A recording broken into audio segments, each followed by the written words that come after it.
성막에 7가지 기구들이 있다고 제가 말씀드렸어요. 성막에 7가지 기구들이 있습니다. 성막은 크게 세 부분으로 되어 있는데 지성소, 성소, 뜰 이렇게 되어 있습니다. 동쪽 문을 통과하여 들어가면 가장 먼저 뜰이 나오고, 뜰을 지나면 성소가 나오고, 성소를 지나서 이제 휘장을 지나서 들어가면 지성소 이렇게 되어 있는데, 총 7가지 기구들이 있는데 뜰에 2개, 그리고 성소에 3개, 그리고 지성소에 2개 이렇게 있습니다. 지난주에는 우리가 뜰에 있는 첫 번째 번제단에 대해서 살펴봤고, 오늘은 두 번째 물두멍을 살펴볼 것입니다. 먼저 18절을 보시면 이 물두멍의 생김새와 위치와 그리고 그 질에 대해서 성경은 이렇게 말씀합니다. 너는 물두멍을 노스로 만들고 그 받침도 노스로 만들어 쉽게 하되 그것을 회막과 제단 사이에 두고 그 속에 물을 담으라. 자, 물두멍은 먼저 노스로 만들었어요. 그리고 그 물두멍을 받치는 받침대도 노스로 만들어졌습니다. 그리고 그 물두멍의 위치는 어디냐면 번제단과 성소 사이에 위치했으며, 이 물두멍에는 항상 깨끗한 물로 가득 채워 있었습니다. 자, 여러분 지금 성막에서는 이걸 물두멍이라고 하는데, 이제 열왕기나 이쪽 말씀에 보면 이제 하나님이 솔로몬을 통해서 성전을 크게 짓게 하죠. 성전을 크게 짓게 하는데 거기에는 보면은 이 물두멍이 무엇으로 나오냐면 놋바다로 나와요. 놋바다. 물이 얼마나 많이 담겨져 있는지 이걸 바다다 이렇게 표현했는데, 대략 어느 정도의 물이 담겨져 있었냐면 54톤 정도의 물이 담겨 있을 정도로 굉장히 큰, 제가 지금 정확하게 기억이 안 나는데 대략 둘레가 한 25m 정도 되나요? 굉장히 큰 적입니다. 놋대야가 있었고 한 54톤 정도의 물이 있었다고 합니다. 여하튼 성막에는 지금 이제 이것이 물두멍이라고 하는 것이 있었어요. 자, 그림을 한번 볼까요? 어떻게 생겼는지 그림을 한번 보겠습니다. 이렇게 생겼습니다. 이렇게 대충 이렇게 생긴 것이죠. 이렇게 생겼습니다. 자, 이 물두멍은 무엇을 하는 곳일까 한번 보겠습니다. 자, 19절부터 21절을 보면 이렇게 하나님이 말씀하세요. 아론과 그의 아들들이 그 물두멍에서 수족을 씻되 그들이 회막에 들어갈 때에 물로 씻어 죽기를 면할 것이요, 제단에 가까이 가서 그 직분을 행하여 여호와 앞에 화제를 살을 때에도 그리할지니라. 이와 같이 그들이 그 수족을 씻어 죽기를 면할지니 이는 그와 그의 자손이 대대로 영원히 지킬 규례니라. 자, 여러분 물두멍은 뭐 하는 것이에요? 수족을 씻는 것입니다. 근데 누구의 수족을 씻냐면 제사장의 수족을 씻는 것이에요. 그렇다면 왜 이들이 씻어야 하는가? 그것은 간단하죠. 성경은 이들이 손발을 씻는 이유가 이들이 성소에 들어가서 향도 피우고 진설병도 진설하고 그리고 또 번제단에서 제사도 드려야 하는데, 그렇게 하기 위해서는 성결해야 하기 때문에 씻어야 한다는 것입니다. 자, 여러분 이 씻는 게 얼마나 중요한지 지금 하나님이 2가지를 말씀하시는데, 첫 번째는 뭐냐면 누구든지 씻지 않으면 죽는다는 것입니다. 굉장히 무서운 말씀이죠. 씻지 않으면 죽어요. 자, 지난번에 우리가 번제단에서 살펴봤던 것처럼 번제단에 있는 불을 가지고 성소에 있는 지성소에 있는 향단에 불을 붙여야 되는데, 번제단에 있는 불을 가지고 붙이지 않고 다른 불을 가지고 붙이면 어떻게 돼요? 나답과 아비후처럼 죽어요. 마찬가지로 여러분 이 물두멍에 있는 물로 자신을 씻지 않으면 죽는다는 것입니다. 무서운 말이죠. 두 번째는 뭐냐면 이 물두멍에서 씻는 규례가 얼마나 중요한지 영원토록 대대 지킬 규례다, 이렇게 하나님께서 말씀하십니다. 자, 그렇다면 이 물두멍이 제사장의 수족을 씻는 곳이라고 한다면 그 수족을 씻는다라고 하는 의미는 무엇일까요? 여러분 여기서 제사장은 그리스도 안에 있는 성도들의 모형을 말하는 것이죠. 자, 제사장은 성도들을 대신해서 하나님께 나아가 제사를 드리는 성도의 대리자, 성도를 말하는 거예요. 그러므로 여기서 씻는다는 것은 단순히 제사장들의 손과 발이 더럽혀졌기 때문에 손과 발을 씻는다 이런 의미가 아니라, 손과 발로 혹은 말과 행동으로 지은 우리들의 죄를 하나님 앞에 나아가 씻는다 이런 뜻이죠. 이렇게 죄를 씻어내는 일이 있어야만 성소와 지성소에 들어갈 수도 있고, 거기서 분향단에서 혹은 또 떡상에서 집례도 할 수 있는 것이고, 더 나아가서 번제단에서 제사도 드릴 수 있는 거예요. 그렇다면 왜 우리는 이렇게 날마다 죄를 씻는 일이 필요할까요? 왜 우리는 날마다 죄를 씻는 일이 필요할까요? 자, 조금 이따 제가 다시 말씀드리겠지만, 자, 번제단에서 이미 우리는 거룩하여졌는데, 번제단에서 이미 우리는 의롭다 칭함을 받았는데, 예수의 피로 말미암아, 예수의 희생으로 말미암아, 근데 왜 우리는 두 번째 물두멍으로 나가야 하는가 하는 것입니다. 답은 간단합니다. 그것은 우리가 믿는 하나님은 거룩하신 하나님이시기 때문에 그래요. 여러분, 하나님이 성경에서 계속해서 이스라엘 백성들과 언약을 맺으실 때마다 하나님께서 그 언약의 요체의 내용을 이렇게 말씀하죠. 나는 너희의 하나님이 되고 너희는 나의 백성이 되는 거죠. 자, 여러분, 하나님이 우리의 하나님이 되시기를 원하고 우리가 하나님 백성이 되기를 원하시는 궁극적인 목적과 뜻이 어디에 있어요? 하나님이 왜 그렇게 하기를 원하세요? 하나님은 저와 여러분을 왜 당신의 백성 삼으시기를 원하세요? 이 얘기는 뭐냐면 왜 우리를 구원하셔서 구원으로 초청하시기를 원하시는가 하는 것이죠. 굉장히 놀랍습니다. 구원의 궁극적인 목적은 굉장히 놀라운데, 그것은 구원이라고 하는 것은 그냥 단순히 죄 가운데 있어서 형벌로 가는, 심판으로 가는 우리를 건져내어 주었다, 이런 정도의 의미가 아니에요. 그거는 시작에 불과한 것이고 가장 궁극적인 목적이 있으니 그것은 뭐냐면 이런 것입니다. 성삼위 하나님 안으로 우리를 초청하시는 거예요. 성부, 성자, 성령 하나님이 거룩하신 하나님이신데 그분의 존재 방식은 사랑이에요. 근데 그 거룩하심과 사랑의 존재 방식 안으로 우리를 초청하여 성부, 성자, 성령 하나님이 영원전부터 영원토록 사랑하며 서로 사셨던 것처럼 우리도 그렇게 함께 사랑하며 신랑과 신부된 관계로, 아버지와 자녀된 관계로 영원토록 함께 살기를 원하신다. 아멘이시죠? 여러분, 이게 믿어진다는 것 자체가 굉장히 놀라운 거예요. 하나님이 어떤 분이신지를 여러분이 안다면, 그리고 우리가 어떤 자인지를 안다고 한다면 그런 구원으로 우리가 초청된다는 것은 이게 믿어질 수가 없는 거야. 성경 그렇게 말씀해요. 그래서 하나님은, 자, 하나님은 우리의 언약을 맺으시고 우리의 하나님이 되셔서 우리를 당신의 백성 삼으셔서 그렇게 영원토록 사랑하시며, 자, 사랑하니까 사랑하는 자에게는 어떻게 해요, 여러분? 사랑하는 자에게는 어떻게 해요? 다 주고 싶잖아요. 하나님이 사랑하는 우리에게 다 주고 싶은 거야. 당신 안에 있는 모든 사랑을, 은혜를 다 베풀어 주시고 싶은 거야. 그런데 우리가 어때요? 거룩하지가 않아요. 성결하지가 않아요. 그래서 하나님이 계속해서 성경에서 말씀하는 겁니다. 내가 거룩하니 너희도 거룩할지어다. 내가 거룩하니 너희도 거룩할지어다. 그래서 여러분, 거룩이 두 가지 의미가 있다 그랬죠? 제가 거룩이 두 가지. 첫 번째 거룩은 칭의적 거룩이에요. 그러니까 여러분, 번제단에서 말하는 거룩을 말하는 것인데, 다시 말하면 우리를 예수의 피와 예수의 공로로 우리를 칭의하시는, 구원하시는 거룩을 말하는 거예요. 구별하시는 거죠. 애굽으로부터 이스라엘 백성들을 구별하시는 것. 그걸 첫 번째 구원이라고, 자, 거룩이라고 해요. 두 번째는 성화적 거룩인데, 이것은 뭐냐면 그렇게 구원받은 우리로 하여금 계속해서 이제는 누구를 닮은? 하나님을 닮은, 거룩하신 하나님을 닮은 자로 우리를 빚어가시는 성화를 뭐라 그래요? 거룩이라고 한다. 이렇게 말씀드릴 수 있는 것입니다. 그러므로 여러분, 우리가 거룩해지지 않으면 우리는 하나님을 만날 수도 없고 하나님께 나아갈 수도 없고, 또 하나님 우리에게 은혜와 사랑을 베풀어 주시고 싶어도 베풀어 주실 수가 없는 것이죠. 이해하시겠어요? 이거는 번제단에서 이미 우리가 하나님 백성이 됐습니다. 하나님 백성이 된 이후에도 똑같아.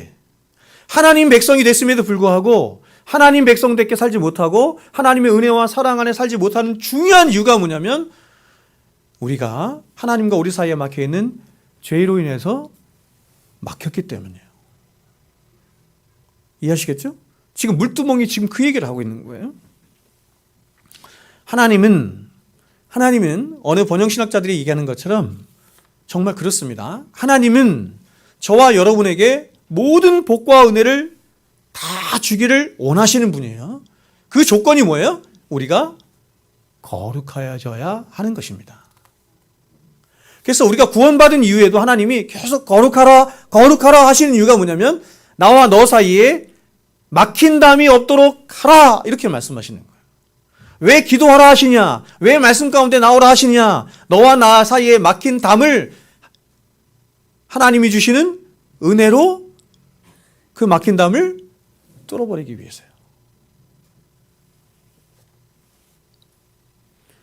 그래서 하나님은 저와 여러분이 거룩한 당신의 백성들이 되도록 하시기 위해서 가장 먼저 무엇을 하셔야 되냐면 칭의의 거룩을 이루셔야 되는 거예요. 어디서? 번제단에서. 번제단에서 우리의 죄값을 해결하신 것이죠. 그래서 우리가 성막에 들어가는 순간 우리는 가장 먼저 우리의 죄가 불태워지는 번제단을 만난 것입니다. 즉 하나님은 영원히 지옥불에서 형벌을 받아야 할 우리의 죄값을 흠없고 점없는 어린 양에게 전가하시고 그 어린 양같이 예수 그리스도의 의를 우리에게 다시 어떻게 해요?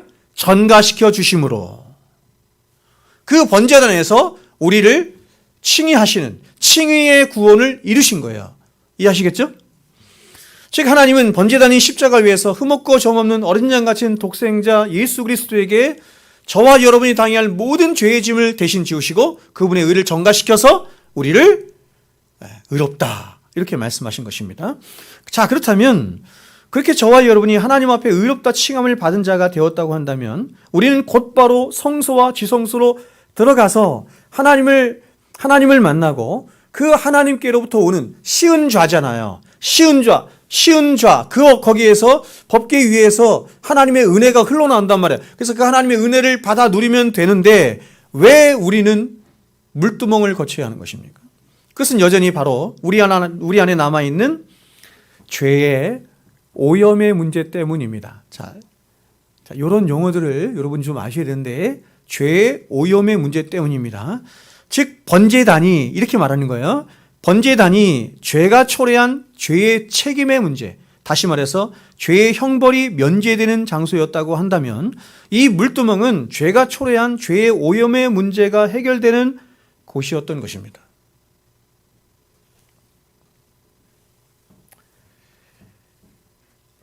제가 이 개념을 이제 가장 첫 번째 알았던 것은 언제 알았냐면 신학대학원을 졸업하고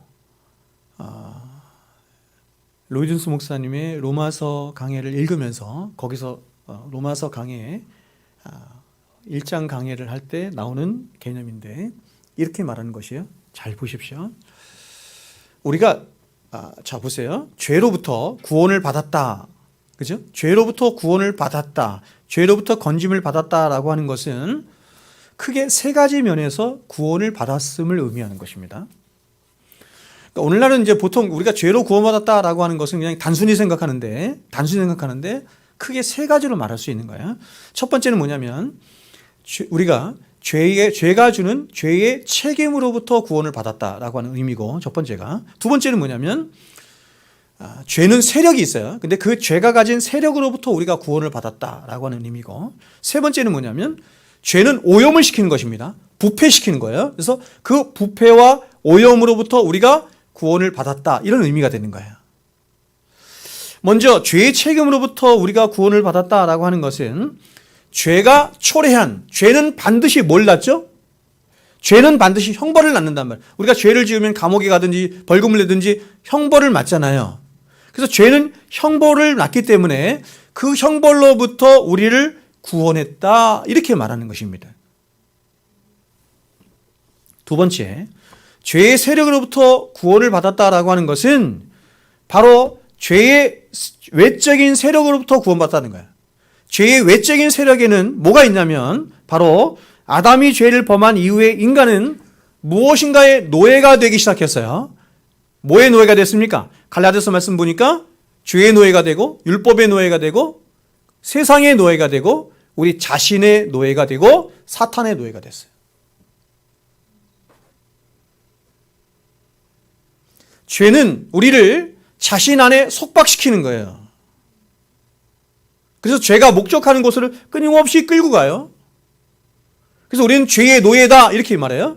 그 죄를 가지고 우리를 끊임없이 시험하고 강압해서 멸망으로 인도하는 세력이 있어요. 사탄이에요. 그 사탄과 합력하는 또한 큰 세력이 있는데 그 세력을 뭐라고 하냐면 세상이다 이렇게 말을 해요. 사탄과 세상과 죄가 삼박자가 합력하여 우리를 멸망과 파멸로 이끌어가는 것이에요. 거기로부터 구원받았다 이렇게 말하는 거예요. 됐죠? 마지막 세 번째가 뭐냐면 우리가 구원을 받았다라고 하는 의미는 세 번째인데 죄의 오염으로부터 혹은 죄의 부패로부터 구원을 받았다, 이런 뜻이에요. 다시 말해서 우리가 예수 십자가의 대속으로 말미암은 죄의 형벌로부터는 우리가 면하게 되었지만, 그러니까 여러분, 우리가 예수를 믿는 순간 우리는 지옥 가야 안 가요? 안 간단 말이에요. 그 책임으로부터, 죄가 주는 책임인 지옥의 형벌로부터 면하게 되었지만, 그러나 우리는 우리 안에 여전히 내포되어 있는 죄로 말미암아 여전히 오염되고 부패한 삶을 살아가죠.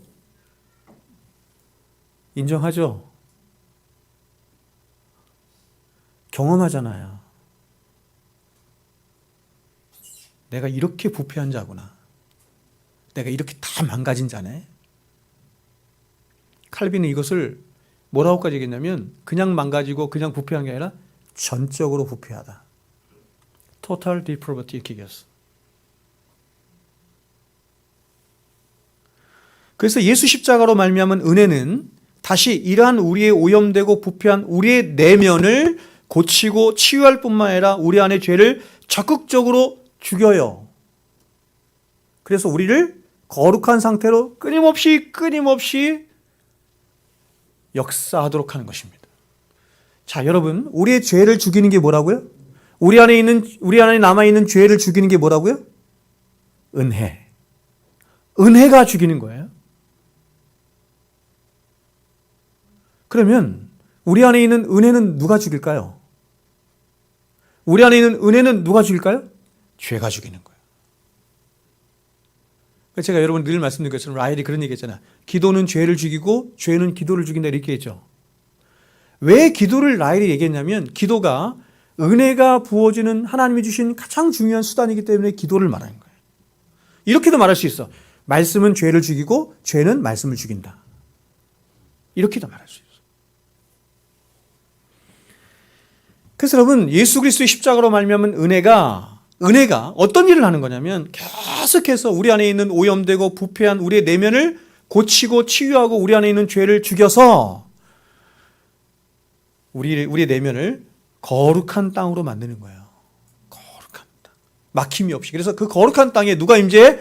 하나님이 임재하셔서 하나님과의 바른 관계를 통해서 하나님 우리에게 모든 좋은 것을 다 주시기를 기뻐하시는 거예요.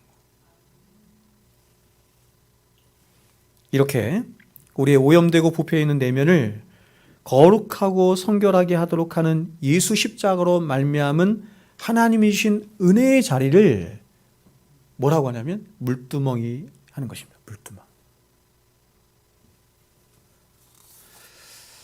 자, 이것은 예를 들면 이런 것이에요. 자, 예를 들어서 여기 물컵이 하나 있습니다. 제가 이 물컵이 있기 전에 이와 같은 메이커를 가지고 있는 물컵을 제가 부목사 때 선물을 받았어요. 저를 많이 사랑해 주시는 권사님이셨는데, 그분이 제가 설교할 때 이 물컵 가지고 사용하시라고, 굉장히 비싼 물컵이었는데 그걸 선물로 주셨어요. 제가 이거를 굉장히 오랫동안 한 8년, 9년, 거의 한 10년 정도 사용한 것 같아요. 근데 제가 깨뜨렸어. 설교를 하다가 탁 쳐가지고 박살이 나가지고 또다시 제가 선물을 성도님으로부터 받았습니다. 자, 보십시오. 물컵이 있는데 이 물컵은 깨지기 쉽죠? 그래서 저는 우리 주일학교 아이들에게 제가 이 물컵을 깨뜨리지 않도록 계속 주의를 환기시켰습니다. 근데 아이들 중 하나가 말을 듣지 않고 뛰어다니다가 그만 물컵을 깨뜨리고 마는 것입니다. 그래서 제가 그 아이를 데려다가 회초리를 대며 야단을 쳤어요. 자, 보세요. 회초리를 대며 야단을 쳤어요. 자, 회초리를 대고 야단을 쳤으면 그 아이에겐 어떤 일이 발생한 거예요? 아이가 저지른 자신의 죄에 대해서 대가를 받은 거죠? 대가를 받았어요. 그럼 끝난 거야. 그럼 끝난 거죠? 그래서 이 아이는 죄의 대가를 매로 받았고, 이제 죄의 형벌에 대한 교훈을 갖게 되었습니다. 하지만 문제가 하나 있어요. 무슨 문제가 있습니까? 이 물컵이 깨져버렸다는 것입니다. 아이가 혼이 나서 죄에 대한 대가는 치르고 교훈은 얻었지만 깨진 컵은 다시 녹여서 새로운 컵으로 재탄생되지 않으면 안 돼요. 즉 아담이 범한 죄를 그 죄로 인한 형벌의 문제만 발생한 것이 아니라 그 죄로 인한 우리 안에 오염의 문제와 부패의 문제가 함께 발생한 것입니다. 그러므로 번제단 위에서, 지난 시간에 배웠던 것처럼 번제단 위에서 우리의 죄가 해결받았다라고 하는 것은 바로 죄로 인한 우리의 죄의 형벌, 죄의 책임의 문제, 심판의 문제가 예수 그리스도의 희생의 제사로 말미암아 해결되었음을 의미하는 것이고, 다시 오늘 물두멍에서 우리의 몸을 씻는다라고 하는 것은 바로 여전히 죄로 오염되어 있는 우리의 본성이 예수님 다시 오시는 그날까지 계속해서 씻김을 받아야 함을 이 물두멍이 말씀하는 거예요. 어떻게 다른지 알겠죠? 그러니까 번제단은 칭의의 구원을 말하는 것이라고 한다면 물두멍은 뭘 말하는 거죠? 성화의 구원을 말하는 것이죠. 그렇다면 여러분, 이 물두멍에서 물은 무엇을 말하는 것일까요? 그래서 여러분, 성경에서 일반적으로 물은 무엇을 말할까요? 왜 물두멍에 예수님이 물을 담가 놓으라 이렇게 말씀하셨을까요? 의미하는 바가 있겠죠? 이 물에 대해서 에베소 5장은 이렇게 말씀합니다. 잘 보세요. 남편들아, 아내 사랑하기를 그리스도께서 교회를 사랑하시고 그 교회를 위하여 자신을 주심과 같이 하라. 결혼식장에서 목사님들이 많이 인용하는 이렇게 본문이죠. 그래서 어떻게 하냐, 이런 말씀 인용해서 너희들 서로 사랑하며 잘 먹고 잘 살아야 돼, 이렇게 설교하죠. 근데 여러분, 이 본문의 말씀은 그런 말씀이 아니에요. 그런 말씀이 아니에요. 왜냐하면 그 뒤에 이렇게 말씀해요. 이는 왜 남편과 아내에 대해서, 하나님이 왜 세상에 남편과 아내가 함께하는 가정을 주셨는지 아니? 이는 이유를 말하는 거예요. 이는 그 비유라는 거예요. 비유. 곧 물로 씻어 말씀으로 깨끗하게 하사 거룩하게 하시고 자기 앞에 영광스러운 교회로 세우사 티나 주름 잡힌 것이나 이런 것들이 없이 거룩하고 흠이 없게 하려 하심이라. 다시 한번 읽어드릴게요.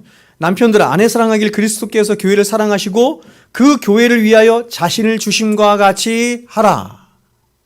이는 곧 물로 씻어 말씀으로 깨끗하게 하사 거룩하게 하시고 자기 앞에 영광스러운 교회를 세우사 티나 주름 잡힌 것이나 이런 것들이 없이 거룩하고 흠이 없게 하려 하심이라.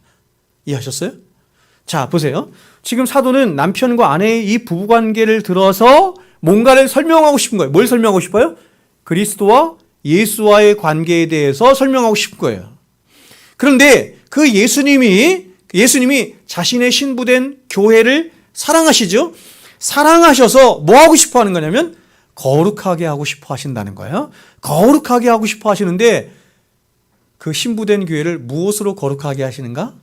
말씀으로 거룩하게 하신다. 이렇게 말하는 거죠.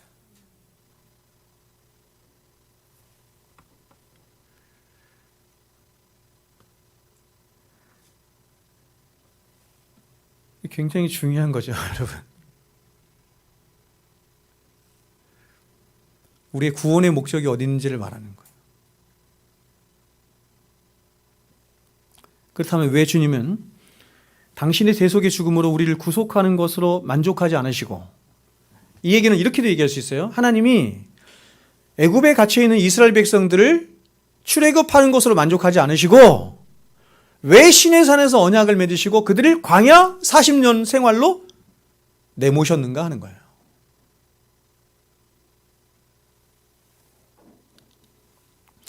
오늘날 많은 사람들이 구원을 여기까지만 알고 있는 거예요. 그리고 오해하고 있는 거예요. 하나님이 이스라엘 백성들을 바라보시면서 그들을 애굽에서 구원하여 내신 이유와 목적이 있는 거예요. 그 목적이 없었다고 한다면 그들이 구원치 않았을 거야. 근데 오늘 많은 사람들이 구원을 어디까지만 아냐면 하나님이 이스라엘 백성들을 죄된 땅, 노예된 땅 애굽에서 그들을 출애굽시켰어. 그래서 출애굽이라고 하는 것을 구원과 이렇게 동일시 여기는 거예요. 그러나 여러분, 출애굽은 시작이에요. 구원의 시작. 어떤 목적을 이루기 위한 시작이에요. 내가 사랑하는 신부가 지금 어디에 갇혀 있는 거야? 감옥에 갇혀 있는 거야. 그래서 내가 대신 값을 치르고 감옥에서 빼내는 것을 출애굽 사건이다, 이렇게 말하는 거예요. 됐어요? 그러면 이제는 어떻게 해야 돼? 내가 사랑하는 내 신부를 감옥에서 빼냈으니 이제 어떻게 해야 돼? 그 신부를 사랑해야 되겠지. 사랑해야 되는데 사랑해야 하려고 보니 그 신부가 어떻게 돼 있어? 430년 동안 애굽에서 애굽의 모든 죄의 때와 녹으로 가득 차 있네. 그래서 하나님이 그 신부를 깨끗하게 하기 위해서 어디로? 광야로 내어 쫓으시는 거야. 그래서 광야에서 당신의 신부를 거룩하게 하시는 일을 하신다. 이게 성경이 말씀하는 거예요. 그걸 뭐라고 해요? 성화구원이라고 한다. 출애굽하는 것을 의화구원이라고 한다면 광야에서 하나님이 그들을 뭘로 거룩하게 하세요? 은혜로 거룩하게 하세요. 은혜로 거룩하게 하세요. 은혜의 핵심이 뭐죠? 은혜가 뭐예요? 예수 그리스도. 제가 늘 말씀드린 것처럼 광야 40년 동안 이스라엘 백성들 한 것은 뭐냐면 하나님이 주시는 예수 먹고 예수 마시고 예수 밟고 예수 의지하여 예수 그를 막에 살다가 예수 모시고 가나안 땅에 들어가는 거예요. 예수를 한마디로 뭐라고 한다고요? 은혜. 여러분 이렇게 비유할 수 있어요? 어떤 아이가 깊은 시궁창 늪에 빠져서 죽을 위험에 처했습니다. 그런데 너무 놀랍게도 마침 거기를 지나가는 한 어른이 있었는데 그 어른이 누구였냐면 그 아이의 부모였던 거예요. 여러분, 여러분의 자녀가 시궁창 늪에 빠져서 이제 당장 죽게 됐습니다. 더러운 것은 고사하고 죽게 됐어요. 그럼 여러분 어떻게 하시겠어요? 생명을 걸고 구원하겠죠. 하나님이 우리를 생명을 걸고 구원하신 거예요. 자신의 영광과 생명을 거시고 구원하셨어요. 목숨을 바쳐 죽을 힘을 다해서 아이를 구원해내겠죠. 그런데 부모가 그렇게 자신의 아이를 시궁창에서 구원해내긴 했지만 한 가지 문제가 있어요. 뭐냐면 아이의 상태가 문제예요. 바로 시궁창에 온갖 오물로 인해서 온몸이 다 더러워져 있는 거예요, 아이가. 그러므로 부모가 다시 아이를 집으로 데려와서 어떻게 해야 돼요? 아이와 입 맞추고 아이를 사랑해주고 아이에게 음식도 차려주고 아이와 함께 살기 위해서는 어떻게 해야 돼? 아이의 몸을 깨끗하게 씻겨야 되겠죠. 마찬가지로 우리가 거룩하신 하나님과 영원히 살고자 하면 그래서 그분으로부터 사랑도 받고 돌보심도 받고 더 나아가 영원토록 함께 사랑하며 살기 위해서는 우리는 우리의 더러워진 몸과 마음을 깨끗하게 씻어내는 일이 반드시 있어야 하는 것입니다.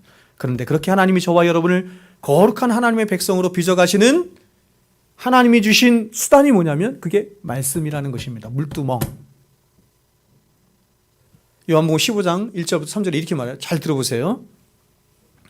나는, 예수님이 말씀하셨어요. 나는 참 포도나무요 내 아버지는 농부라. 자, 비유입니다. 무릇 내게 붙어 있어 열매를 맺지 아니하는 가지는 아버지께서 그것을 제하여 버리시고. 무서운 말씀이에요.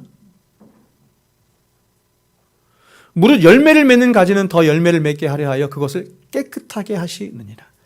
너희는 내가 알려준 말로 이미 깨끗하여졌으니. 이게 핵심인데 잘 보세요. 주님은 당신이 포도나무고 우리로 하여금 뭐라고 하냐면 너희는 가지다 이렇게 말씀해요. 근데 가지를 둘로 나눠서 말씀하신 거야. 가지가 줄기된 예수님에게 이렇게 붙어 있어요. 붙어 있는데 어떤 가지는 보세요. 어떤 가지는 붙어 있긴 붙어 있는데 잎사귀를 못 내요. 잎사귀를 못 내. 마른 나무까지 있는 거예요. 붙어 있어요. 분명히 붙어 있습니다. 교회도 다녀. 그리고 주여도 해. 붙어 있어. 잎사귀를 못 내. 그 가지를 어떻게 하신대요? 하나님이 잘라버리신대요. 왜 그럴까요? 죽은 가지이기 때문에 그렇습니다. 무서운 말씀이에요. 그러나 주님께 붙어서 푸른 잎사귀를 내는 진짜 살아있는 가지가 있어요. 푸른 잎사귀를 내는 가지. 이 가지를 예수님이 어떻게 하신다고 말씀하고 있냐면 그 가지에서 열매가 맺혀지도록 그 가지를 깨끗하게 하시는 일을 주님이 하신대요. 그런데 그렇게 깨끗하게 그 가지를 깨끗하게 하시는 일을 예수님이 무엇으로 하신대요?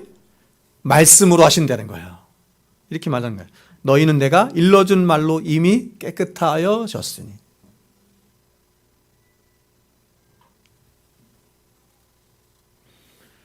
그러면 이것을 역으로 말하면 날마다 깨끗해져 가는 가지, 즉 주님께 꼭 붙어서 날마다 말씀으로 성화되어가는 성도가 진짜 생명이 있는 성도고 구원받은 성도임을 말하는 것이고, 반대로 그렇게 오랜 시간 말씀을 들었음에도 불구하고 변화되지 않는 사람은 생명이 없는 성도이거나 아니면 깊은 병에 걸려있는 성도일 가능성이 많다는 것입니다. 그래서 주님은 이렇게 말씀하신 거예요. 요한복음 17장 7절에서 그들을 진리로 거룩하게 하옵소서. 아버지의 말씀은 진리니이다. 자, 여러분, 예수님이, 이게 대세상적 기도인데, 예수님이 기도를 이렇게 하세요. 가장 먼저는 자기 자신을 위해서 기도하시고, 두 번째는 제자들을 위해서 기도하시고, 12제자를 위해서 기도하시고, 마지막 세 번째는 교회를 위해서 기도하세요. 근데 교회를 위해서 기도하실 때 어떻게 기도하시는가 하면 그들을, 교회를 진리로 거룩하게 하여 주시옵소서. 하나님, 나의 희생과 피로, 나의 순종으로 말미암아 구원한 이 백성들은 하나님 당신의 백성들입니다. 그러니 이 당신의 백성들을 거룩하게 하여 주시옵소서. 거룩하게 하여 주셔서 하나님의 사랑을 받는 백성들 되게 하여 주시옵소서. 근데 그 거룩하게 하는 수단이 뭐라고요? 진리. 하나님 말씀. 진리로 거룩하여 주시다.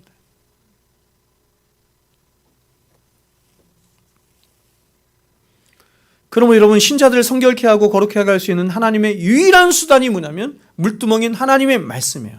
이 물두멍 외에 다른 어떤 신비적인 체험이나 종교적인 열심이나 어떤 인간적인 노력으로도 성도가 거룩에 이를 수 없어요. 성화에 이를 수 없어요.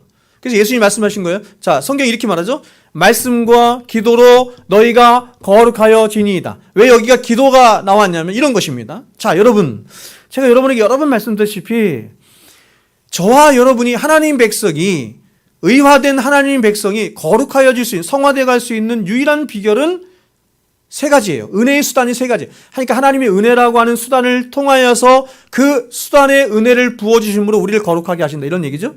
세 가지예요. 뭐예요? 말씀과 기도와 성례. 이렇게 얘기했죠. 말씀과 기도와 성례야. 근데 잘 보세요. 자, 말씀은 그야말로 그냥 말씀이고, 기도는 뭐죠? 기도는 예수님께서 이렇게 말씀하셨어요. 야, 너희 아무렇게나 기도하면 안 돼. 아무렇게나 기도하면 돼. 너희들 마음대로 기도하는 기도가 아니야. 너희들 마음대로 기도하면 어떻게 기도하는 줄 아니? 중언부언하는 기도해. 또 하나는 뭐예요? 외식으로 기도해. 세상 사람들은 다 기도한다는 거예요. 다 기도해. 종교를 가졌건 종교를 안 가졌건 다 기도하면서 한다는 거예요. 근데 그 모든 사람들이 하는 기도는 두 가지예요. 하나는 외식하는 기도, 하나는 중언부언하는. 그건 기도 아니야. 너희 마음대로 하는 건 기도 아니야. 그럼 어떻게 기도해? 너희는 이렇게 기도해. 무슨 뜻이에요? 말씀으로 기도해야 돼. 그러니까 결국 기도도 뭐예요? 말씀이에요. 자, 성례. 자, 성례, 그렇죠? 성찬과 세례죠? 성례도 제가 뭐라고 그랬어요? 성례를 visible word. 그죠? 보이는 말씀이에요. 보이는 말씀이에요. 그러므로 결국 하나님이 우리에게 은혜로 주신 수단이 세 가지인데, 말씀과 기도와 성례인데, 이 세 가지는 다 결국 뭐예요? 하나예요. 말씀. 됐죠? 사람이 거룩하게 되는 건 하나밖에 없어. 말씀뿐이에요.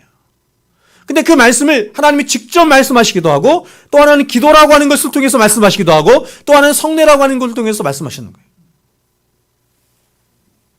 그렇다면 왜 그럴까?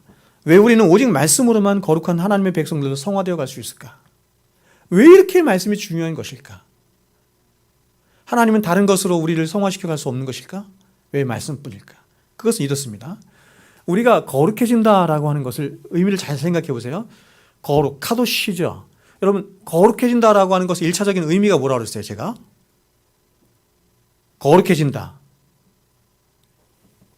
맞습니다. 구별되어지는 거예요. 거룩의 1차적인 의미는 뭐냐면, 자, 거룩의 소극적인 의미와 적극적인 의미가 있는 거야. 거룩의 1차적인 의미, 소극적인 의미는 뭐냐면 세상으로부터 우리를 구별하는 거예요.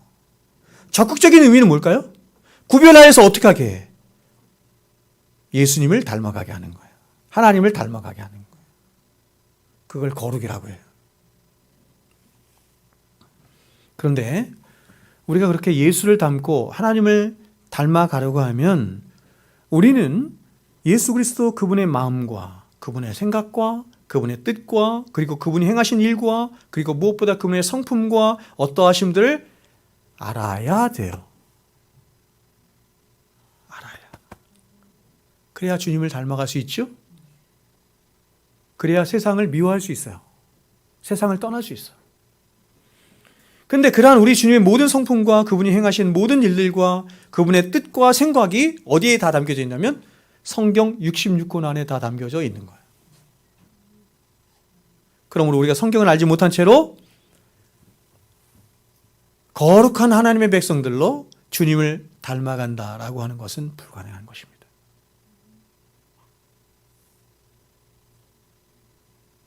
그래서 제가 주변에서 보면 말씀을 알지 못한 채로 교회를 수십 년 다녔는데 하나도 성화되지 않고 거룩에 이르지 못한 사람들이 굉장히 많은 거예요.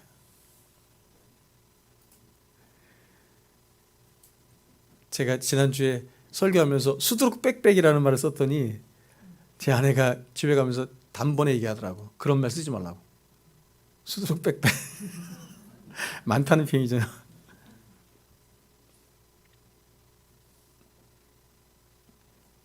하나님을 알지 못하고 그분이 행하신 복음의 일을 알지 못한 채, 쉽게 말해 하나님 말씀을 알지 못한 채 우리가 거룩한 하나님 백성으로 되어지는 건 불가능해요.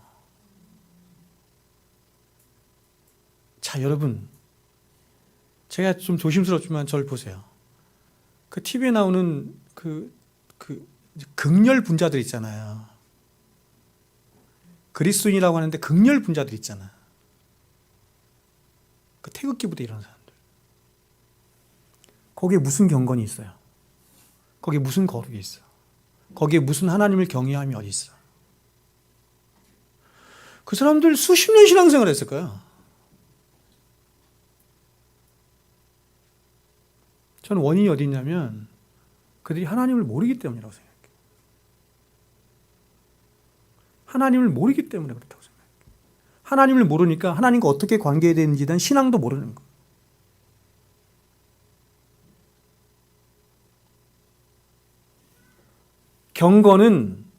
제가 늘 말해요. 경건은 하나님을 무한히 사랑하는 마음과 무한히 두려워하는 마음이 만나는 곳에 있는 우리의 마음의 상태를 경건이라고 해요.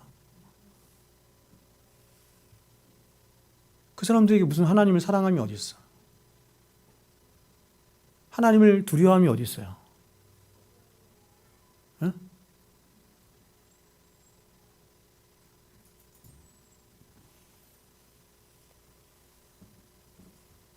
그렇게 막말하면 안 되는 것이지. 자, 여기서 한 가지, 제가 물두멍에 대해서 한 가지 더 말씀을 드리겠습니다. 그것은 뭐냐면 성경이 이 물두멍의 치수에 대해서 아직 말하지 않는다는 것입니다.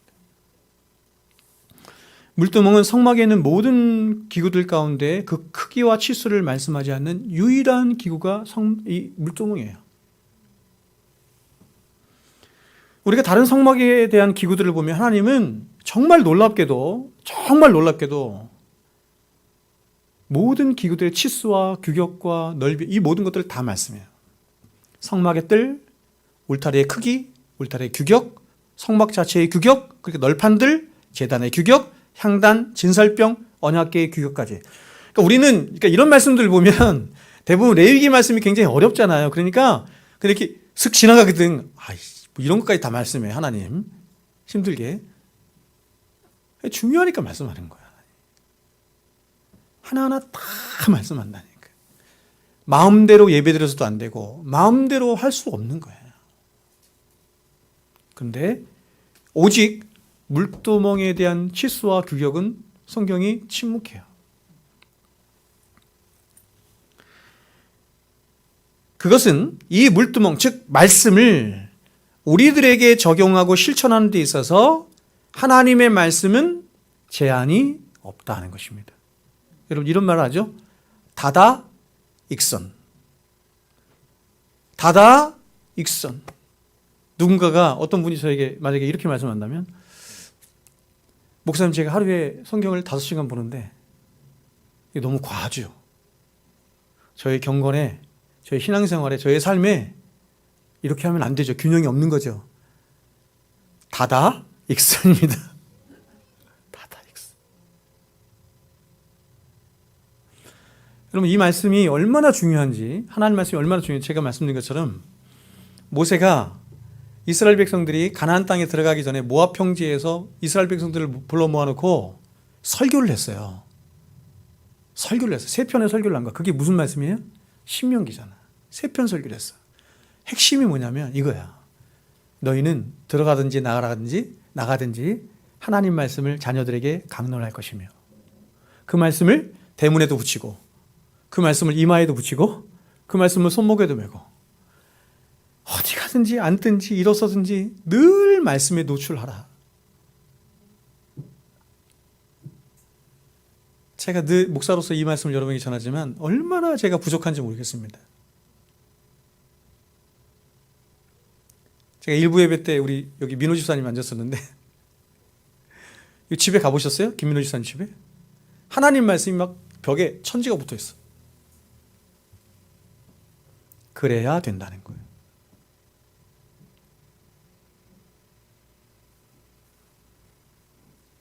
우리는 거의 여러분 일주일 내내 24시간 내내 대부분 세상에 노출되어 살잖아요. 세상, 죄, 마귀. 3박자거든요. 세상, 죄, 마귀. 얘네들이 끊임없이 우리를 꾀. 끊임없이 얘네들이 하는 일이 뭐냐면 이 3박자가 하는 일은 한 가지예요. 뭐냐면 목적이 뭐냐면 우리를 하나님으로부터 분리시켜서, 하나님 백성이라 할지라도 끊임없이 하나님을 분리시켜서 우리로 하여금 하나님의 은혜를 받지 못하게 하고 계속해서 세상으로 나가도록 하는 거예요. 근데 이 3박자는 24시간 내내 우리를 공격해. 근데 마귀로부터 분리시키고, 세상으로부터 분리시키고, 죄로부터 우리를 분리시켜서 하나님의 은혜 안에 충만히 살도록 하는, 거룩한 백성이 되도록 하는 하나님의 은혜의 말씀, 예배, 기도의 자리에는 턱없이 부족한 거지.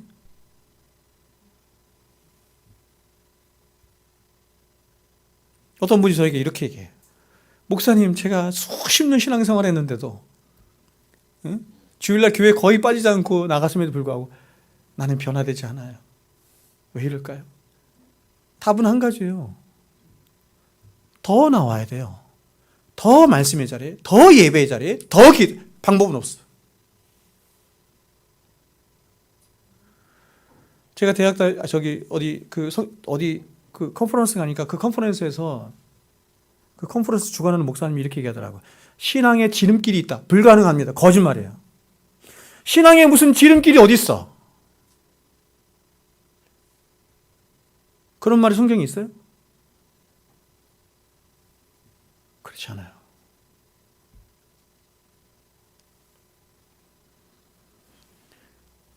물두멍은 제사장의 손과 발이 더러워질 때마다 하루에도 수십 번, 수백 번씩 씻어야 하는 것이 물두멍이죠. 그런 것처럼 우리가 하나님 말씀 앞에 나가서 우리 자신을 돌아보고 회개하며 그 말씀 앞에 순종하며 지키는 일은 제한이 없다는 거예요.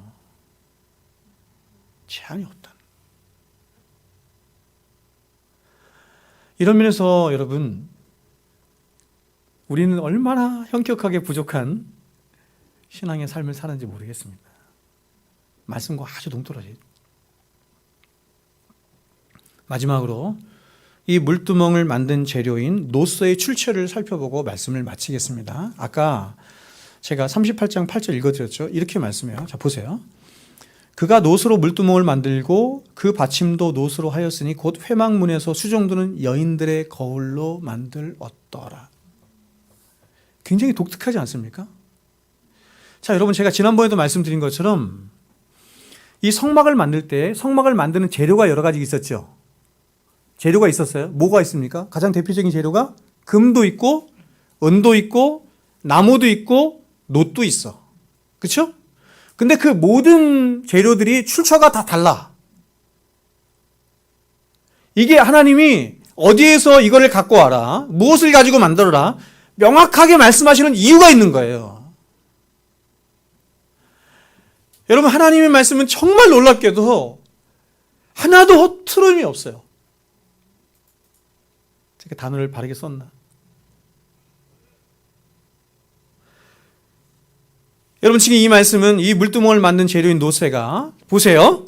놀랍게도 여인들이 사용하던 거울들을 각출해서 만들었대요. 이 당시 여인들은 유리로 된 거울이 없었기 때문에 노쇠로 만든 거울을 깨끗하게 닦아서 사용해서, 그래서 성경이 이렇게 말한 거예요.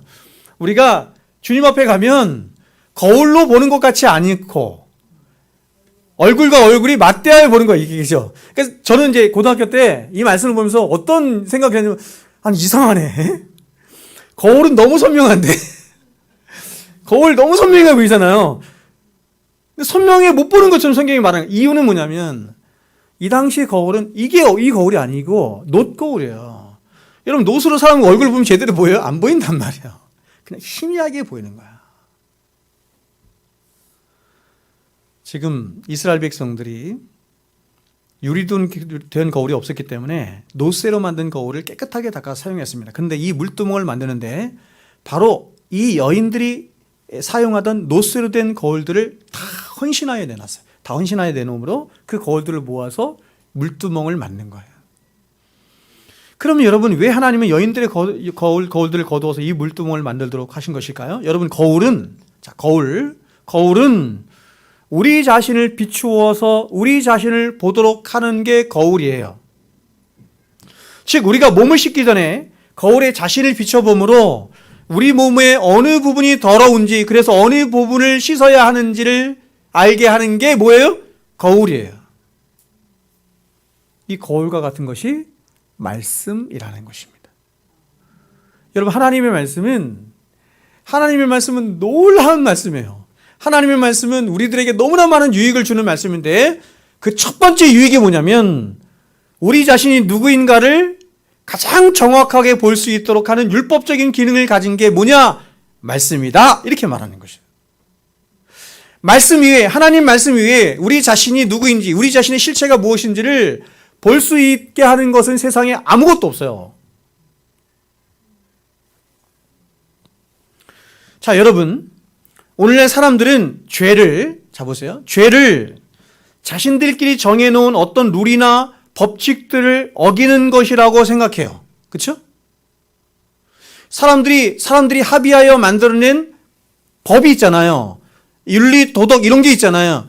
그것을 어기는 것을 사람들은 죄다 이렇게 말한단 말이에요. 그렇죠? 즉 아담의 피를 이어받아 선악의 판단의 기준이 되고 싶어하는 인간들은 죄라고 하는 것을 어떻게 바꿔놨냐면 절대적인 개념에서 상대적인 개념으로 바꿔놓은 거예요. 여러분 오늘날 법이라고 하는 것은 굉장히 상대적인 거 아시죠? 그래서 이렇게 자신들끼리 정해놓은 법이나 질서나 더 나아가 도덕이나 윤리를 범한 것을 사람들은 그건 너 죄를 범했어. 그리고 그걸 범하지 않으면 사람들은 너는 죄를 범하지 않았어. 이렇게 말을 한단 말이에요. 그러나 여러분, 사람은 선악의 기준이 되는 존재가 아니에요. 사람은 일단 뭐예요? 피조물. 두 번째는 부패한 죄인이네. 아니 부패한 죄인이 뭘 기준을 만들어? 피조물이 무슨 기준을 만드냐고. 자격이 없잖아요. 여러분 선악의 기준이 되시는 유일한 분은 오직 하나님이세요. 그러므로 그 하나님만이 유일한 선악의 판단자가 되시는 거예요. 맞죠? 왜 그러냐면 그것은 하나님만이 온 세상 우주 만물을 지으신 창조주 하나님이세요. 창조주 하나님이시란 주인이시라는 뜻이에요. 또 오직 하나님만이 완전한 도덕과 의와 공평을 지니신 유일하신 하나님이세요.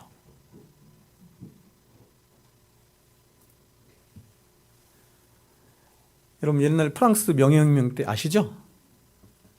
요즘 사람들이 막 그런 얘기 하던데 프랑스 명예혁명 때 이 시민혁명이 일어나면서 사람들이 누구를 갖다가 다 단두대에서 처형시켜 죽였는 줄 아세요? 법관들.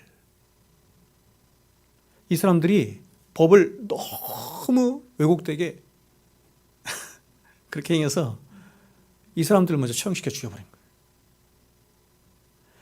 역사적으로 여러분, 어떤 나라가 혹은 어떤 법관이, 어떤 사람이 법을 공평하게, 완전히 공평하게 행한 나라, 그런 적이 있나요? 없어요. 첫 번째 이유는 뭐냐면 인간은 한계를 지녔기 때문이에요. 피조물. 두 번째는 뭐냐? 인간은 왜곡됐기 때문이에요. 그러므로 여러분, 결국 성경이 말씀하는 죄라고 하는 것은 바로 선악의 기준이 되시는 하나님의 성품이나 그분의 명령에, 보세요, 그분이 기준이잖아요. 그분의 성품이나 그분의 명령이나 그분의 뜻에 부족하거나 어긋나거나 위배되는 어떤 행위나 생각들을 다 죄라고 말하는 거예요. 그래서 여러분, 죄의 어원이 뭐라고 그랬어요? 하마르티아, 관역에서 벗어나다. 유일한 기준이 되시는 하나님이 관역인데 거기서 벗어나는 게 다 죄예요. 그래서 믿음으로 하지 않는 게 죄라고 하는 뜻이 여기에 담겨져 있는 거예요. 그러므로 저와 여러분이 존재론적으로냐, 보세요. 존재론적으로나 혹은 삶이나 행함으로 내가 존재론적으로, 나라는 인간은 과연 무엇이 잘못됐나? 나의 삶은 무엇이 잘못됐나? 나의 행동은, 나의 말은 무엇이 잘못되었나? 무엇이 문제인가? 무엇이 고장났는가? 라고 하는 것을 알려고 하면 바로 선악의 유일한 판단자가 되시며 유일한 재판관 되신 하나님 앞에 서서 하나님의 판단을 받아야 되는 거예요. 근데 그게 뭐냐면 바로 하나님의 말씀 앞에, 바로 하나님의 존재와 하나님의 성품과 그분의 명령과 뜻을 내포하고 있는 하나님 말씀 앞에 서서 우리 자신을 보고 우리 자신을 판단해야 우리가 정확하게 판단되어지는 것이죠. 맞죠?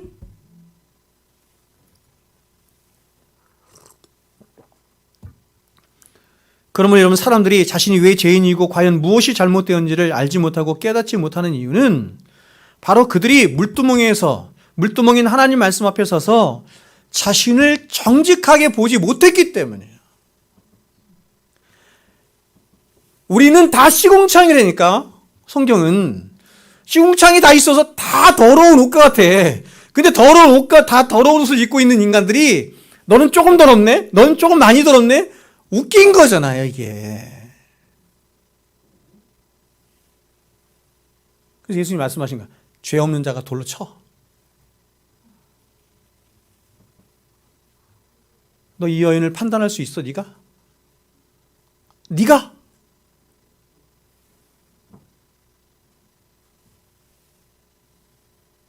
사람들이 하는 짓이라는 것은 고작해야 뭐냐면 자신들 스스로가 설정한 어떤 상대적인 죄의 개념과 의의 개념으로 다른 사람들보다 율법적으로 좀 더 옳게 살고 뛰어나는 것으로 자신을 옳다 이렇게 하는, 이것의 전문가가 누구예요? 이것을 바리새인이에요.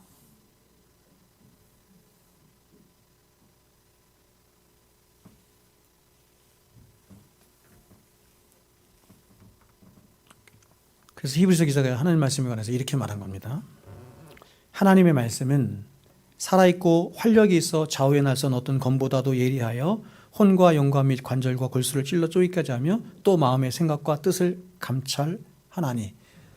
여러분, 우리가 어떻게 만들어졌냐면 하나님이 혼과 영과 몸으로 되어 있어요. 근데 이것을 다 찔러 쪼개서 이 안에 있는 모든 것들을 다 파헤치는 게 뭐냐면, 다 드러나게 하는 게 뭐냐면 하나님 말씀이다.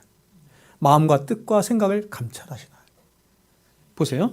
지으신 것이 하나도 그 앞에 나타나지 않음이 없고 하나님이 다 지으셨어. 근데 그 지으신 것이 하나님 앞에, 하나님 말씀 앞에 나타나지 않음이 없고 우리의 결산하신대요. 결산을 받으신 이에 예수 그리스도 앞에, 하나님 앞에 눈앞에 만물이 벌거벗은 것 같이 다 드러나느니라. 세상은 다 속고, 옛날에 신신혜 씨가 노래했던 것처럼 속고 속이는 세상이에요. 다 속고 속이는 세상. 근데 하나님 앞에 가면 결산할 날이 온대요, 여러분. 그 말씀이 다 드러낸대요. 그래서 사람이 하나님 말씀 앞에 정직하게 서보기 전까지는 과연 내가 누구이며 내가 어떤 상태에 있는지를 모르는 거예요.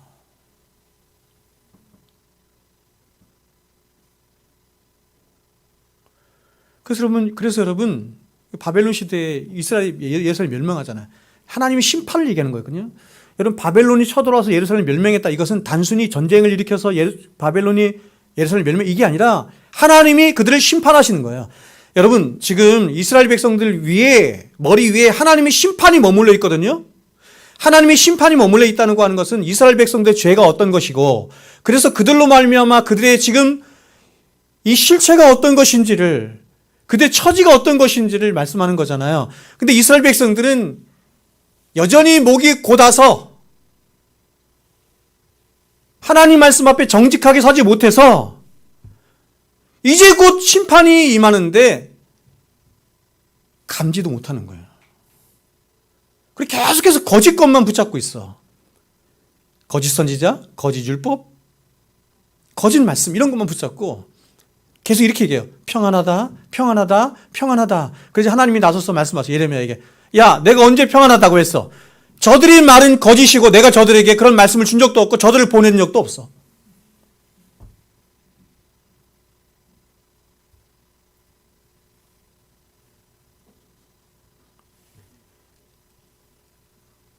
마태복음 23장에 나오는 바리새인과 서기관들이 멸망했잖아. 그죠? 7번에 걸쳐서 말하죠. 7번에 걸쳐서 말해요. 그들이 멸망할 수밖에 없었던 한 가지 이유를 예수님께서 이렇게 말씀하세요. 외식하는 바리새인과 서기관들이요.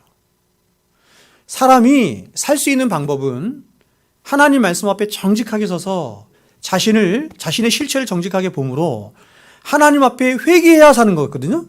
그런데 바리새인들의 문제가 뭐냐면 자신을 하나님 말씀 앞에 정직하게 보지 못하는 죄가 있다는 거예요. 근데 그 죄의 원인이 뭐예요? 외식이에요.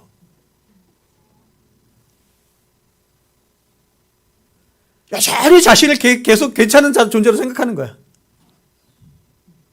자기가 얼마나 하나님 앞에 부패해 있고 얼마나 무능한 존재인지, 그래서 하나님의 진노가 자신의 머리 위에 어떻게 쌓여 있는지 알지도 못할 뿐만 인정도 안 해. 그래서 그 외식이 그들을 멸망시킨 거예요.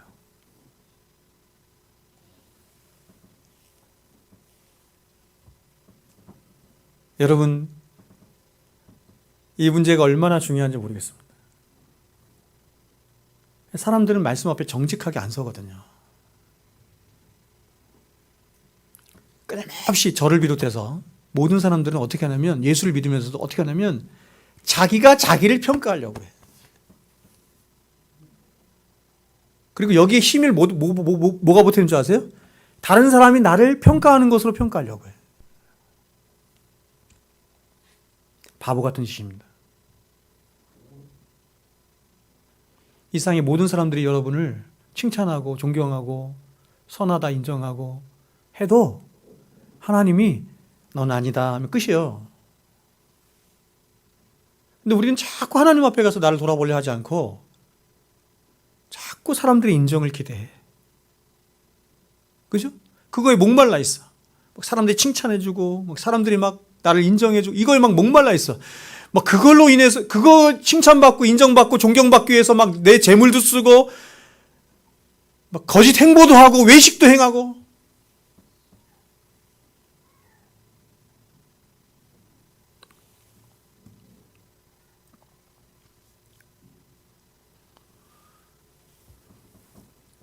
사람이 하나님 말씀 앞에 서게 될 때, 자 보세요. 사람이 하나님 말씀 앞에 서게 될 때 반응은 두 가지입니다. 하나는 뭐냐면 예수 십자가의 은혜로 구원받은, 창세전에 이미 구원받기로 예정된 내소 안에 있는 자들은 그 말씀 앞에 정직하게 설 때 자신의 진짜 죄된 실체를 보게 되므로 어떻게 하게 돼요? 회개하게 되고 자복하게 되며 하나님의 의를 구하게 돼요. 팔복이 임하는 거예요. 그러나 주님의 십자가의 은혜로 변화되지 못한 채 여전히 악한 자신의 본성 그대로 있는 자들은 그런 악한 자신들의 죄를 고발하고 드러내는 하나님의 말씀과 그 말씀을 전하는 자를 대적해.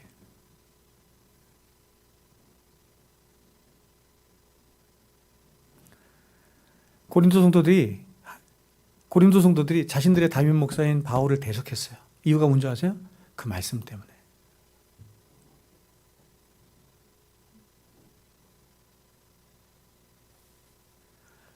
아니 바울 목사님 왜 맨날 당신은 죄에 대해서 의에 대해서 심판에 대해서 예수 십자가만 얘기합니까?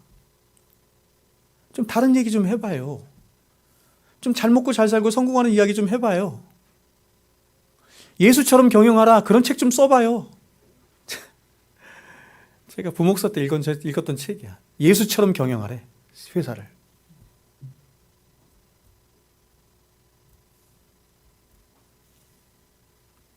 그래서 역사적으로 회개하고 돌아올 것을 외치며 하나님 말씀을 전한 모든 선지자, 사도들, 주의 종들이 다 핍박받은 거예요. 근데 누구한테 핍박받은 줄 아세요? 세상에서도 핍박을 받았지만 교회 안에서 핍박을 받아요. 우리가 에스라나 느헤미야나 그렇죠 이런 말씀을 통해서 보는 것처럼 이 얘기는 무슨 이야기냐면 교회 안에 이런 하나님의 진리의 말씀이 전해지지 않으므로 가라지들이 너무 많은 거야. 너무 많은 거야. 물론 여러분 주의 종은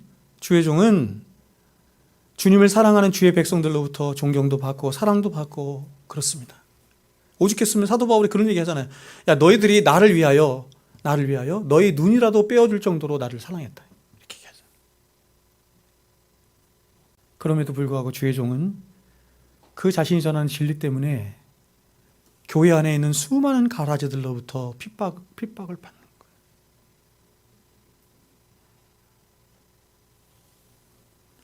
사도행전 7장에 스데반의 순교가 나와요.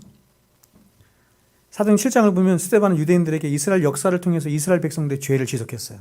그래서 이스라엘 백성들이 이렇게 합니다. 보세요. 그들이 이 말을 듣고 마음에 찔려. 그렇죠? 마음에 찔리는 거예요. 하나님 말씀 앞에 딱 서면 누구든지 말씀 앞에 찔리는 거예요. 왜냐하면 진짜 자신의 실체가 드러나니까. 근데 반응이 달라. 두 가지의 반응이 나오는 거예요. 그를 향하여 이를 갈거늘. 하나님 말씀을 들었는데 그 말씀 앞에 감사하고 회개하고 돌아오지 않고 어떤 사람들은 이를 가는 거예요. 근데 그 이를 가는 사람은 누구였어요? 교회의 기득권자들이었네. 유대인들, 바리새인들, 종교 지도자들.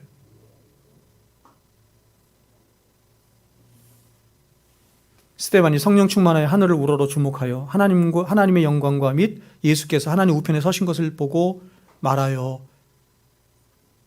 보라. 그러니까 여러분 지금 스데반이 이렇게 당당하게 수많은 사람들이 자신을 대적하고 있고 이를 갈매도 불구하고 이 말씀을 전할 수 있는 이유는 뭔지 아세요? 그가 하나님의 영광을 받기 때문에. 보라 하늘이 열리고 인자가 하나님 우편에 서신 것을 보노라 한데 내가 그것을 본다 확신한다. 그들이 큰 소리를 지르며 귀를 막고 일제히 그에게 달려들어. 누가요? 이스라엘 백성들이, 하나님을 믿는다고 하는 자들이, 종교 지도자들이 달려들어 성 밖으로 내치고 돌로 칠세 증인들이 옷을 벗어 사울이라 하는 청년의 발 앞에 두니라. 그러므로 여러분 중생하여 구원받은 우리라도 우리 안에 여전히 죄가 있기 때문에 그 죄로 말미암아 하나님의 말씀을 듣기 싫어하고 또 온갖 수많은 핑계들을 대며 말씀에 순종치 않고자 하는, 말씀에 대적고자 하는 성향이 여전히 우리 안에 있는 거예요. 구원받은 자도. 그러나 여러분 이렇게 하나님의 말씀과 다투는 것은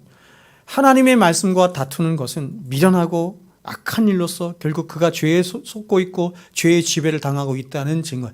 그러므로 여러분 여러분의 마음속에서 때로 하나님 말씀을 들으면서 이 말씀이 부딪혀. 막 이 말씀이 너무 싫은 거예요. 왜 목사님이 저런 말 이럴 때 여러분이 즉각적으로 알아야 돼요. 아, 지금 내 영혼이 죄에 속고 있구나.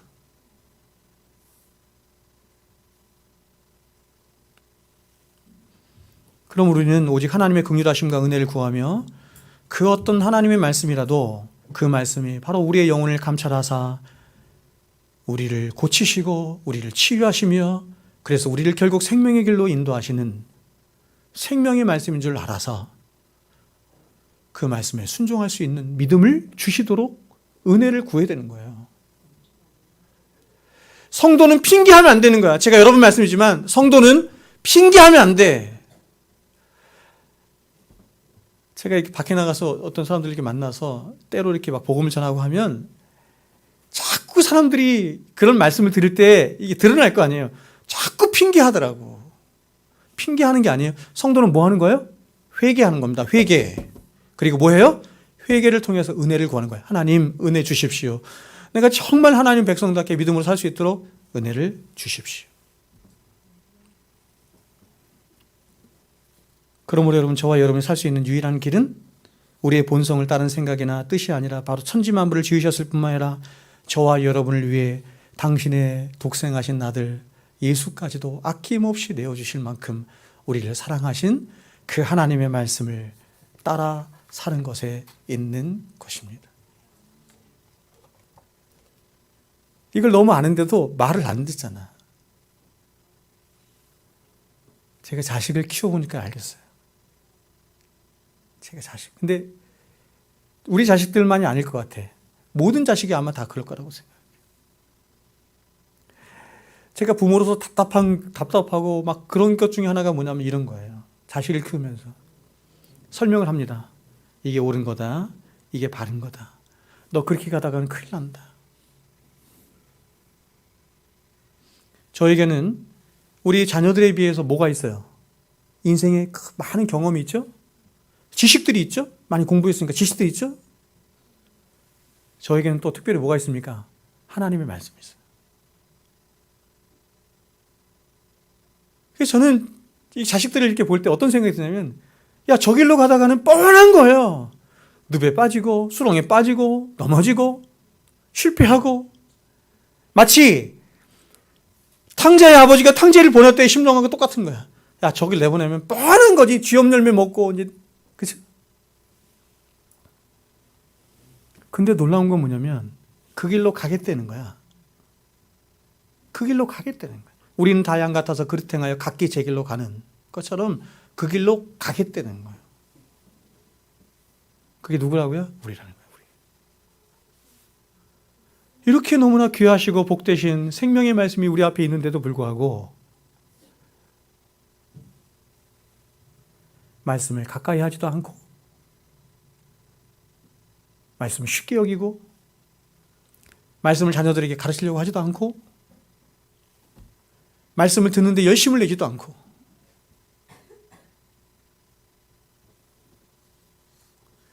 우리는 우리의 생각대로 판단하고 생각하는 것을 멈추고 계속해서 말씀 앞에 나아가 물어야 해요. 이사야 53장에서 말한 것처럼 인간이 망한 이유를 한 가지로 얘기하죠. 그건 뭐냐면 우리는 생각하기를. 우리는 생각하면 망하는 거예요. 인간은 자신의 생각대로 살면 망하는 거예요. 여러분, 계몽주의 시대는 계몽주의의 핵심은 뭐냐면 이성입니다. enlightenment. 무슨 뜻이냐면 right, 빛이 into 사람 안으로 들어왔다 이런 뜻이에요. 그래서 이 계몽주의의 핵심이 뭐냐면 사람의 이성을 따라 지식을 따라서 사람의 본성을 따라 살면 세상에 좋은 세상 온다. 파라다이스가 온다. 의학도 발전하고 기술도 발전하고 물질도 풍성해지면서 세상에 우리가 원하는 풍요로운 세상이 온다. 이게 계몽주의거든요. 그래서 이걸 따라갔어요. 사람이 이성을 따라갔어요.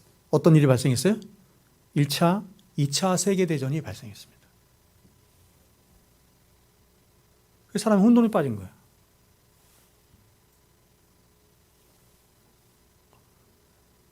여러분, 우리의 본성과 우리의 지식을 따라 우리의 생각을 따라 살아가면 다 죽는 거예요. 여러분, 사람이 열심히 기도만 한다고 해서 되지 않습니다.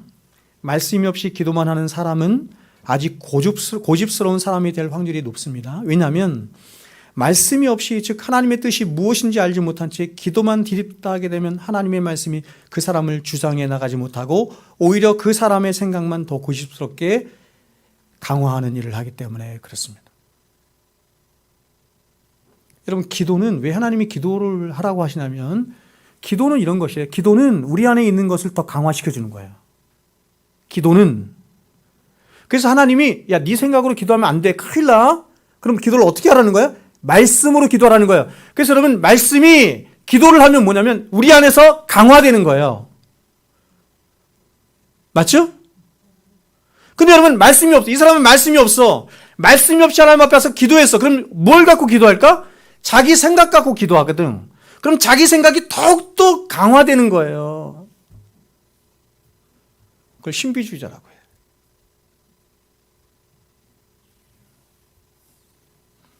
그러나 그 사람에게 하나님 말씀이 있으면 기도 가운데 성령의 역사로 말미암아 그 말씀이 그 사람의 마음과 생각을 지배하여 가는 것이에요. 그렇죠? 빌립보서 2장 3절 4절에 말씀하죠. 그리스도 예수 안에서 하나님의 생각이 너희 마음과 생각을 지키시리라.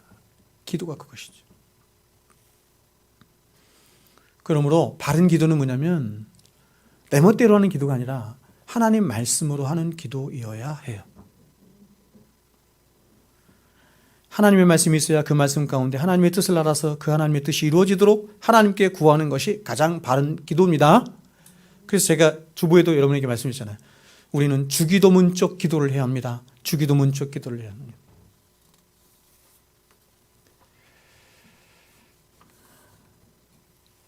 그러므로 이것을 역으로 말하면 반대로 말씀을 듣고 기도를 하지 않으면 그 말씀이 내 안에서 뿌리를 내리고 열매를 맺는데 계속해서 실패할 뿐만 아니라 말씀을 들어서 머리는 커졌기 때문에 마치 자신은 그런 사람이 된 것처럼 자신을 속이는 일이 있게 된다는 것이죠.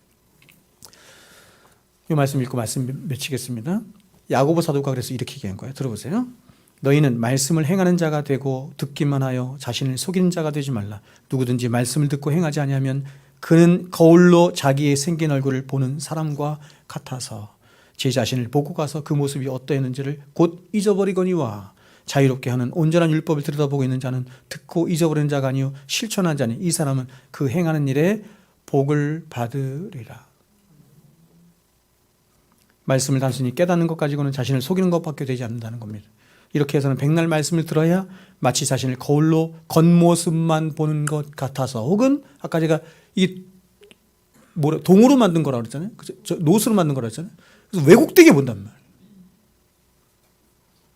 그래서 겉으로만 번지르라는 진짜 거룩한 성도가 되지 못한다는 것입니다. 여러분, 기독교는 말씀이 전부입니다.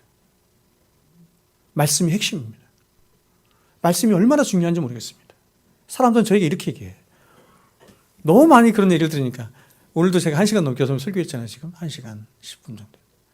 목사님 왜 이렇게 설교를 길게 합니까?